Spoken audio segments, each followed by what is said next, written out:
So our next caller is going to be Paul from North Carolina. How can we help you? Hey, Katy. Hi, Mike. Hi. Hello.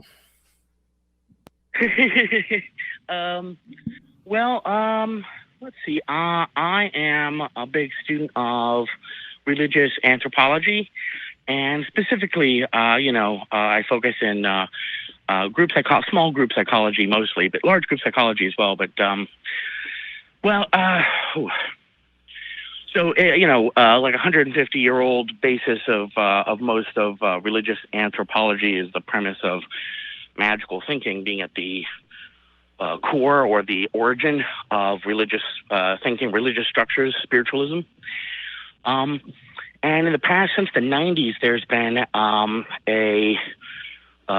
new school. I'm going to say it's not so new. It's not really very controversial, but one that, like the way psychology turned from being exclusively focused on dysfunction to being more focused on humanist functionality, it's been focused on trying to find the functions of the psychoactive methodologies used as mystic practices at the root of religious belief systems or religious organization. I don't know if they're organization, but traditions.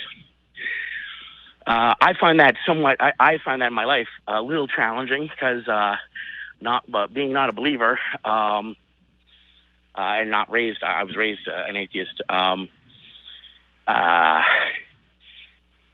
Well, I'm sure you can relate to the sense that that there's a lot of madness or negativity behind the magical thinking.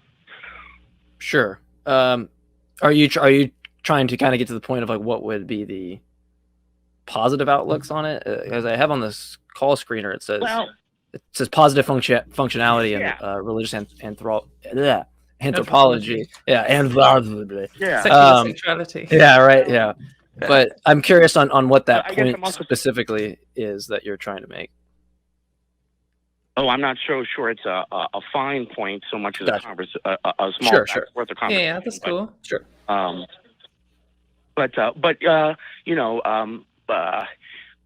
am currently focused on these two methodologies that I see as kind of polar methodologies, but I'm not a practitioner of either one of them, so this is all outside kind of psychology study. But creative self-actualization being at the root of these trance quote channelers, and I'll get back to unpack creative self-actualization, but then the other practice being self-actualizing meditation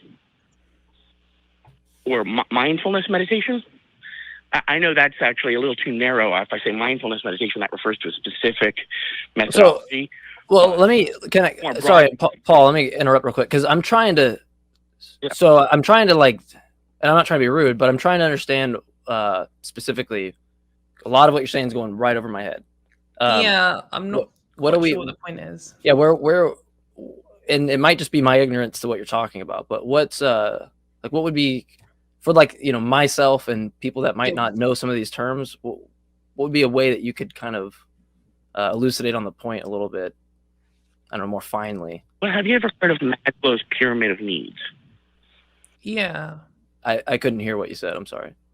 Pyramid of needs. Oh, sorry. You've heard Maslow's pyramid of needs. Maslow's pyramid also describes a pyramid of psychological states and capabilities. These states stack on top of each other, and they're a really great model for what many people feel is being referred to by religious practices seeking a sense of transcendence. Right. Okay. And so what would you like our take on? Like, what would you like to hear Jmike and Katy come in to discuss? Like, you saying that the pyramid of needs is something that explains why religions are created, or? Oh, no. I'm saying that there are specific psychoactive methodologies used to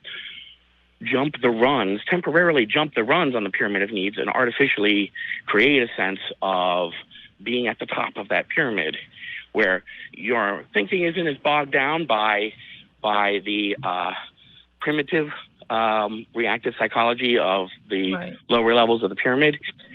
And that gives you a sense of, I think, dangerously unearned in specific ways, but gives you a sense of being at the top of this pyramid, having this huge perspective and sense of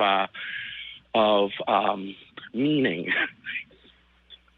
Right. I mean, I can see that being possible, but I guess without like some evidence or some experts saying this is what we've Oh no, discovered. I'm referring to expert. I'm referring to expert. I mean, this isn't. Okay, yeah. Well, I'm just saying, I'm not an expert. I can only take your word on whether this is the case. And I guess it's kind of interesting. It's kind of technical. I think that this idea that all people need certain things to function well, I guess would be the layman's way of describing this kind of like pyramid of needs. And you could say, oh well. We've shown that religion can get people who don't have some of these things to jump past need for them. It doesn't and say that, and it's not the religion doing it. like, or magical thinking or whatever. We found some kind of thing which means that humans don't need these things short term, long term, whatever. Like that is interesting. And I guess you could say, oh, this is quite possibly where this kind of thinking comes from, and here are the studies. And I guess to that I would be like, okay, I'm not an expert in psychology or anthropology, and it doesn't sound mad to me. But at the same time, I'm not sure really what else I can add, I'm afraid. And it might be good to call in on a time when we've got like an expert who is.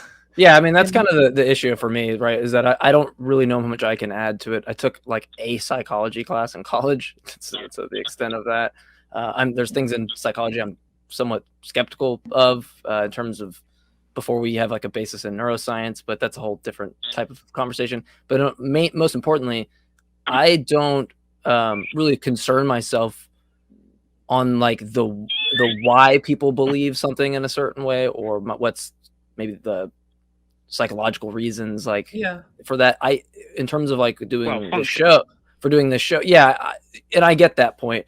I'm kind of, and I think it's an important one, like what you raised, right? Obviously, the reason why I guess I'm saying the reason why I can't add too much to it is that I care about, if you couldn't tell by the last two callers, I care about like why someone just knows what they claim in the first place, not what like psychological reasons might have gotten them there or what they might rest upon, but because I believe they actually believe these things. But I want to point out the what I would assume would be the kind of laziness in terms of their epistemology, rather than like that stuff. So I can't really add much, though. It does sound like you have some interesting things to say about it. One of the things that I was thinking about while I was listening to the show, trying to think about how can I make this relevant to what's being talked about. I feel like so many believers are I just want this one step of honesty from them. They are practicing mysticism. This is not a rational conclusion.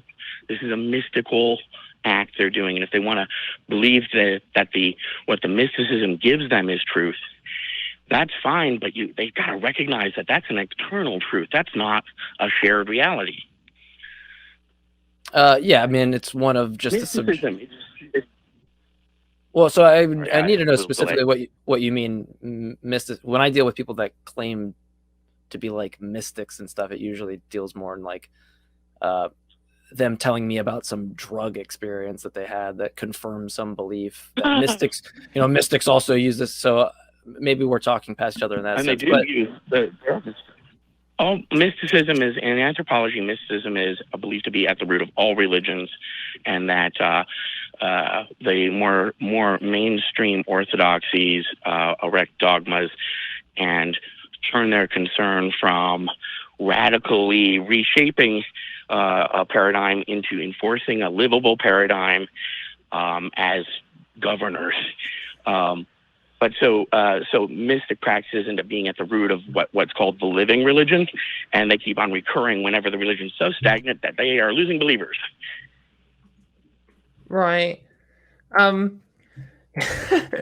Yeah, I like it's like I guess what Jmike was saying. Like it's interesting understanding this stuff, but I think like we're trying to focus around what someone believes, and when we say why, like what do you believe and why? I guess the interesting part is like the skeptical side, not like why do humans have a predisposition to believe this kind of stuff? Why have religions resulted like this? Like that is interesting, but we want to more hear like why do you, what's your reasoning, what's your evidence and logical process?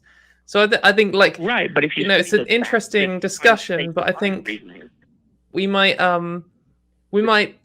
say thanks and move on to the next caller, just because we've got a few more things to fit in, and it's been an interesting discussion.